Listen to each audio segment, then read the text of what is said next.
participantes. Meu nome é Iris Maria e eu serei sua professora nesta competência que é sobre negociação nas relações trabalhistas. Para nos auxiliar na compreensão sobre a importância da negociação nas relações de trabalho, nós convidamos o advogado Dr. César Romero, especialista em Direito do Trabalho. Temos como intencionalidade educacional fazer com que você, estudante, possa compreender que a função do RH é também fazer todo esse processo de mediação junto aos sindicatos trabalhistas e aos sindicatos patronais. Mas agora nós vamos aqui fazer a nossa primeira pergunta. Doutor César, como você compreende a reforma trabalhista de 2017? Sobre a reforma trabalhista de 2017, a gente pode entender, eu posso entender ela sobre dois aspectos. Quando nós vemos que as mais de 117 artigos modificados, da CLT pela reforma trabalhista, ele traz alguns avanços, a meu ver. Sim. Especificamente no campo da negociação, da possibilidade da negociação, porque quando a CLT foi produzida enquanto lei, de fato você tinha uma relação que a gente chama muito mais hipossuficiente do trabalhador em relação ao empregador. Um dos princípios que rege o direito do trabalho, que é a proteção ao trabalhador.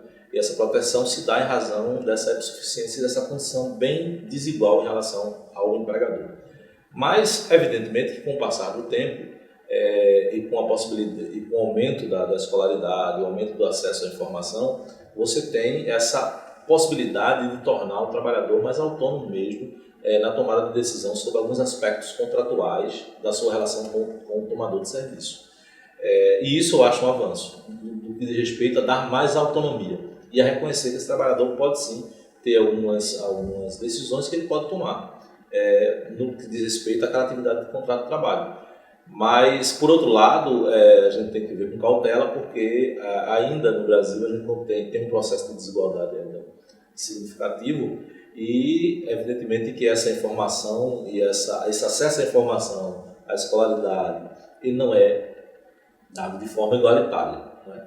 E, evidentemente, que esse é um aspecto a ser observado. Mas eu entendo como um avanço, sim, no campo da possibilidade de dar mais autonomia de negociação, principalmente no que diz respeito à possibilidade dos acordos individuais, né? Porque nós temos os acordos coletivos e dos acordos individuais, mas com algumas exceções que a gente pode falar mais na frente. Certo. Então, diante dessa sua explanação, a gente pode compreender a importância do técnico, do profissional de RH nesses processos, sim, levando em consideração aquilo que você diz, não é, sobre a negociação para aqueles profissionais que ainda, não é, isso está previsto na nova lei, né? Porque existe agora, foi estabelecido que ainda acontece, não é? A lei ainda garante essa negociação, não é, a partir dos acordos coletivos. Então, como é que isso pode ser? Qual é a sua compreensão e o papel desse profissional? A reforma trabalhista traz alguns aspectos nessa mudança, né? O técnico aí vai ser imprescindível a habilidade dele no processo de negociação. Ela traz, por exemplo, nessa possibilidade de alguns direitos serem negociados individualmente, né? Mas nós temos garantias constitucionais que não continuam não sendo passíveis de negociação, né? Como o FGTS, 13º. Mas temos outros aspectos que podem ser negociados. Aí sim vai entrar esse novo profissional de RH. É importante ele conhecer o direito do trabalho, sem dúvida, na sua formação, para que ele entenda quais são as possibilidades legais e, entendendo quais são as possibilidades legais, ele fazer uma melhor composição nesse processo, né? Então é imprescindível que o profissional de RH ele se aproprie, não necessariamente como um operador de direito, mas se aproprie o máximo possível dessas normas trabalhistas, principalmente nesse aspecto da negociação. Com isso, não é, eu acredito que você está, não é, convidando você, estudante, a se apropriar, não é, e a desenvolver as expertises no que diz respeito à lei. Porque eu escuto muito dos estudantes, né, dizer que as normativas, os decretos, não é uma leitura muito enfadonha, muito chata, porque trabalham parágrafos, incisos. Aí eu gostaria que, assim, você como operador do direito, não é, pudesse, não é, nos dar uma orientação, um direcionamento, qual é a melhor forma de estudar sobre as leis. Certamente esse profissional ele vai lidar, quando estiver na empresa, ele vai lidar com o corpo jurídico lá da empresa, para auxiliar ele, Sim, que é imprescindível, né? Mas isso não afasta dele essa leitura. É o campo, é a sua seara de trabalho, né? É importante esse conhecimento e até na hora ele poder contribuir com o jurídico da empresa, né? Alterar o jurídico da empresa, ter esse diálogo e entender de fato que hoje a negociação ela se tornou muito mais significativa e importante dentro do universo contratual de trabalho, das relações de trabalho entre empregador e empregado.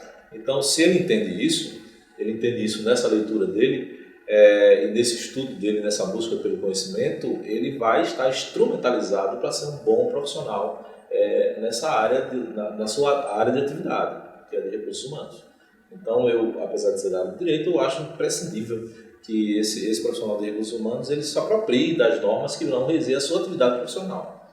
Que busque sempre as leituras, as pesquisas, não é? Que possam, inclusive, estar acessando, não é, os sites que tenham a sua veracidade, não é? E seu viés no sentido da evidência científica também, não é? Porque a gente sabe que hoje está se produzindo muito, não é, conhecimento, mas a gente precisa ter crivo, não é? E qual fonte a gente vai estar bebendo.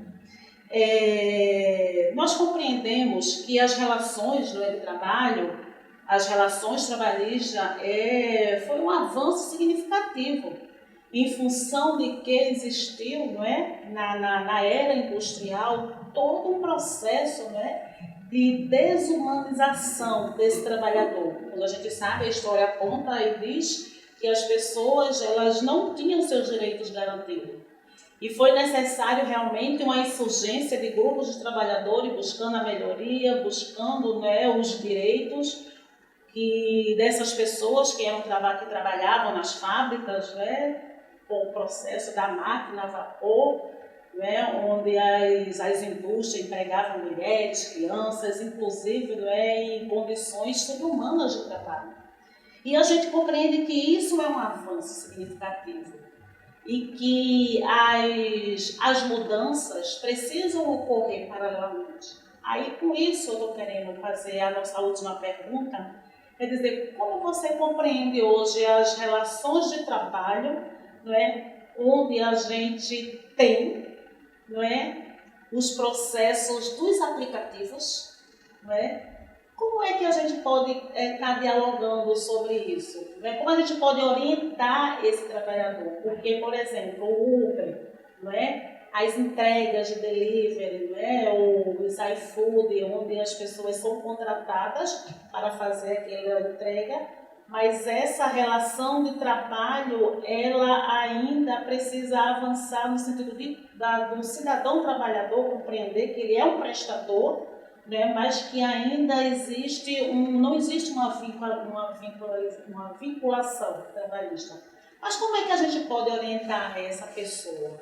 Perceba aí, o universo do trabalho é um universo lato sensu, né, que está sobre a organização, a fiscalização da lei trabalhista, do acesso à justiça do trabalho, das relações de trabalho. Sim. Essas novas relações, a relação com os aplicativos, e também uma relação nova que é a relação do teletrabalho, a possibilidade de trabalhar em casa, né, que é uma relação moderna de trabalho, é um aspecto lato sensu das relações de trabalho. Você tem um aspecto específico, que é a relação de emprego, que é uma forma de relação de trabalho, e você tem uma relação de prestação de serviço, sim, que é o caso hoje já em decisões do Uber. É considerado não uma relação de emprego, com aquelas garantias específicas da relação de emprego, mas é considerado uma relação de trabalho, de prestação de serviço. E aí tem a sua distinção em relação aos direitos e garantias do emprego, comumente falado do seletista, né? Da carteira de trabalho. Garantias como FGTS, 13º salário, seguro-desemprego. Essas garantias são específicas das relações de emprego e não das relações de trabalho.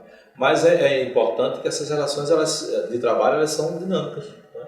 E hoje você tem um teletrabalho, você tem a relação com empresas, por exemplo, que estão sediadas no exterior e você está prestando serviço para ela aqui sem nenhuma vinculação direta física, de atividade física com essa empresa.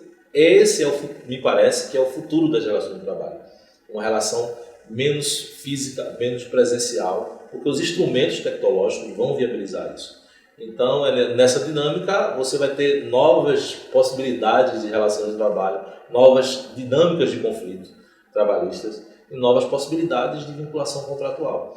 Então, é importante o estudante de RH hoje, ou quem atua na área trabalhista hoje, nas relações de trabalho hoje, ter essa visão do futuro, de entender quais são os caminhos que estão sendo trilhados para essa nova relação de trabalho, para essa nova forma de se vincular à relação com o trabalho cotidiano. Muito obrigada, César. A gente pode, a partir dessa provocação, começar a refletir sobre esse novo papel, essa nova expertise desse profissional em função desse mundo globalizado. Então, nós convidamos você, caro estudante, a pesquisar mais sobre isso. E, acima de tudo, que você possa continuar desenvolvendo o seu senso humanitário, o seu senso de compreender que o trabalho, ele dignifica o homem, mas ele precisa também ser um trabalho digno, de forma que esta pessoa possa operacionalizar sua vida sem tanta precarização. Portanto, esses novos adventos, essas novas formas de relação, é preciso a gente compreender e discutir mais sobre isso de forma que a sociedade possa compreender que a gente pode ser um trabalhador feliz e sem tantos problemas. Doutor César, nós agradecemos a sua participação. Eu que agradeço. E fique à vontade para dizer alguma mensagem aos nossos estudantes. Eu tenho certeza que eles estão super ansiosos. Vou despertar os estudantes para uma provocação. Né?